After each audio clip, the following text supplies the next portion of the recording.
जी हाँ दोस्तों, आज हम दुनिया के सबसे बेहतरीन शहरों में से एक शहर ब्राजील शहर घुमाने वाला हूं। उससे पहले अगर आप भी हमारे चैनल पर नए हैं तो इस वीडियो को लाइक करके चैनल को सब्सक्राइब कर दें, ऐसे ही इंटरेस्टिंग वीडियो पाने के लिए। वही दोस्तों, ब्राजील देश का नाम तो शायद ही कोई ऐसा होगा जिन्होंने नहीं सुना होगा। पूरी दुनिया में ब्राजील 5वें नंबर का सबसे बड़ा देश है, जिसका क्षेत्रफल करीब 8,567 किलोमीटर में फैले हैं। वही उनकी जनसंख्या करीब 21 करोड़ डीएच है। आज इस आर्टिकल में हम आपको ब्राजील के बारे में कुछ अनोखे और रोचक तथ्य बताने वाले हैं। दोस्तों, पहले रियो डी जेनेरो ब्राजील की राजधानी हुआ करती थी, पर यह समुद्र के किनारे मौजूद था, जो सुरक्षा के लिहाज से सही नहीं था। इसके कारण सन 1960 के बाद ब्रासिलिया को ब्राजील की राजधानी घोषित कर दिया गया, जो ब्राजील देश के बीचों बीच है और दुनिया का सबसे बड़ा जंगल अमेज़न जंगल ब्राजील की सीमा से होते हुए अन्य 8 देशों तक फैला हुआ है। इसका ज्यादातर हिस्सा ब्राजील में ही है। वही ब्राजील में करीब 180 से भी ज्यादा भाषाएं बोली जाती है, जबकि ब्राजील में क्राइम रेट बहुत ही ज्यादा है और हर साल कई सारे मर्डर होते हैं।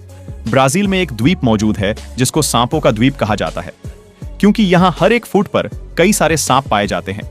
इस आइलैंड पर 20 लाख से भी ज्यादा अलग अलग प्रजातियों के सांप मौजूद है, जो बेहद ही जहरीले होते हैं।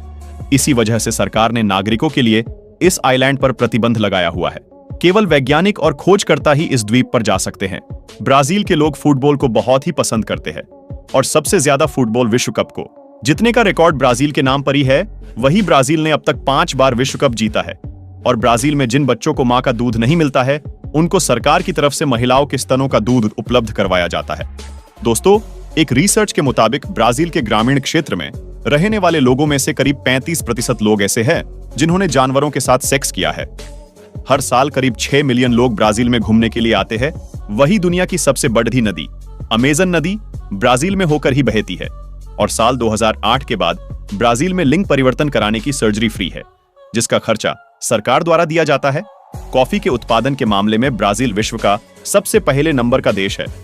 वही दोस्तों, ब्राजीलियाई लोगों को चिकन हार्ट इतना पसंद है कि प्रतिवर्ष 6 बिलियन मुर्गियां पैदा करने के बावजूद उन्हें कभी कभी अतिरिक्त चिकन हार्ट आयात करना पड़ता है।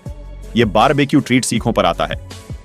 दुनिया में सबसे बड़ी गुलाम आबादी ब्राजील में थी, जिसने लगभग 4 मिलियन अफ्रीकियों को गुलामी के लिए आयात किया था। इतिहासकारों का मानना है कि यह संयुक्त राज्य अमेरिका की तुलना में 10 गुना अधिक है। इसके अलावा ब्राजील 1888 में दास्ता को समाप्त करने वाला अंतिम देश था। वही दोस्तों, दुनिया का हर कोना किसी न किसी अजब गजब रहस्य और अचंभित कहानियों से भरा पड्डी डियाचा है। अचंभित कर देने वाली कई जगहों पर आज भी कोई घूमने जाने का हिम्मत नहीं करता है। कई बार इन जगहों के बारे में पढ़ने और सुनने के बाद इंसान कुछ समय के लिए सोच में भी पैड डीडीएच जाता है। वही दोस्तों, सांपों का आइलैंड के नाम से विश्व भर में प्रसिद्ध यह स्थान किसी और देश में नहीं बल्कि ब्राजील में है। यह आइलैंड ब्राजील के तट से कुछ ही दूरी पर मौजूद है। इस खतरनाक आइलैंड को कई लोग क्यूमाडा ग्रैंडे के नाम से भी जानते हैं।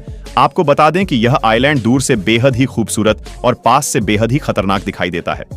और ब्राजील के इस आइलैंड को आज से नहीं बल्कि कई वर्षों से मौत का द्वीप भी कहा जाता है। यह आइलैंड इतना खतरनाक है कि यहां पहुंचने वाले कई लोगों की जान भी जा चुकी है। कहा जाता है कि यह दुनिया की एकमात्र ऐसी जगह है जहां सबसे अधिक जहरीले सांप रहते हैं। इसके अलावा यह भी माना जाता है कि दुनिया से विलुप्त हो चुके गोल्डन लैंसहेड स्नेक सिर्फ इस आइलैंड में ही मौजूद है। और संगीत और नृत्य युवा और वृद्ध ब्राजीलियाई लोगों के लिए जीवन का एक अभिन्न अंग और तरीका है। इसका सबसे बड़ा प्रमाण दुनिया का सबसे बड़ा कार्निवल है, जो हर साल मार्च में ब्राजील के सबसे बड़े शहरों में से एक रियो डी जेनेरियो में आयोजित किया जाता है। ब्राजील ने दुनिया को कई लोकप्रिय संगीत और नृत्य शैलियां दी हैं, जिनमें ऊर्जावान सांबा भी शामिल है, जिसे 1800 के दशक में ब्राजील में विकसित किया गया था। वो कहते हैं कि जब पहली बार 16वीं सदी की शुरुआत में यूरोपीय उपनिवेशवादी लातिन अमेरिका पहुंचे, तब ब्राजील में मूल निवासियों की आबादी लगभग 1 करोड़ 10 लाख के करीब थी। आज वहां मूल निवासियों की आबादी केवल 16 लाख रह गई है, जो कि ब्राजील की आबादी का एक छोटा सा हिस्सा है। लोकप्रिय धारणा के विपरीत यह शहर ब्राजील की राजधानी नहीं है। लंबे समय तक उन्होंने एक अन्य महानगर साओ पाउलो के साथ इस भूमिका पर विवाद किया और परिणाम स्वरूप किसी को नाराज न करने के लिए अधिकारियों ने एक नया शहर बनाया, जिसे ब्रासीलिया कहा जाता था, और राजधानी बन गई। वही दोस्तों, ब्राजील एक दक्षिण अमेरिकी देश है। इसकी सीमा उत्तर में वेनेजुएला, गुयाना, सूरीनाम और फ्रेंच गुयाना, दक्षिण में उरुग्वे, पश्चिम में अर्जेंटीना, पैराग्वे, बोलीविया और पेरू और उत्तर पश्चिम में कोलंबिया से मिलती है। पूर्व में इसकी सीमा दक्षिण अटलांटिक महासागर को छूती है। यह उत्तरी और दक्षिणी अमेरिका दोनों महाद्वीप का सबसे बड़ा देश होने के साथ साथ दुनिया का 5वां सबसे बड़ा देश है। ब्राजील में अफ्रीकी मूल के अधिकांश लोग पूर्वोत्तर में रहते हैं। यूरोपीय और जापानी वंश के ब्राजीलियाई लोग दक्षिण और दक्षिण पूर्व क्षेत्र में रहते हैं।